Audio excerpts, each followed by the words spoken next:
ہم کریں گے ہر مظلوم کی حمایت۔ السلام علیکم، میں ہوں حرین فاطمہ اور آپ دیکھ رہے ہیں حمایتی نیوز HD چینل۔ نظر ڈالتے ہیں آج کی اہم خبروں پر۔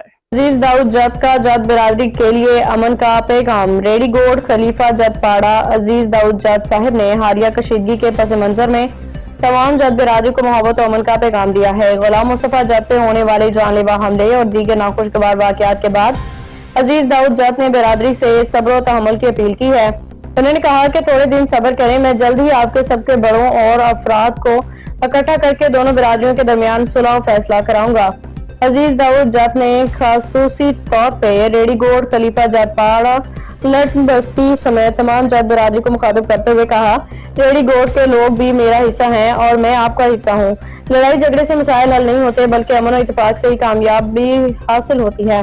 نواز علی جت نے یہ پیغام پڑھ کے ویڈیو پہ سنایا۔ انہوں نے واضح ہدایت دی کہ جب تک کوئی حتمی فیصلہ نہ ہو جائے کوئی بھی فرد کسی قسم کے جھگڑا یا کشیدگی کا آغاز نہ کرے۔ یہ پیغام عزیز جت کے بھائیوں عبد الغنی جت، محمد فاروق جت، احمد جت، حسن جت اور محمد موسیٰ جت غلام مصطفیٰ جت کو موجودگی میں پڑھ کے سنایا گیا۔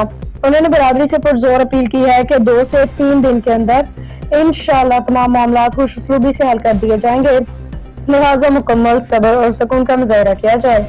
غلام مصطفیٰ جت کی جانب سے یہ رپورٹ دی گئی ہے کہ عزیز داؤد جت نے محبت بڑا پیغام دیتے ہوئے دونوں برادریوں چاہے لٹ بستی ہو یا ریڈی گوڈ کو اتحاد و اتفاق کی تلقین کی ہے اور ممکن جلد ہی مسائل کے حل کی یقین دہانی کرائی ہے۔ غلام مصطفیٰ جت کی رپورٹ۔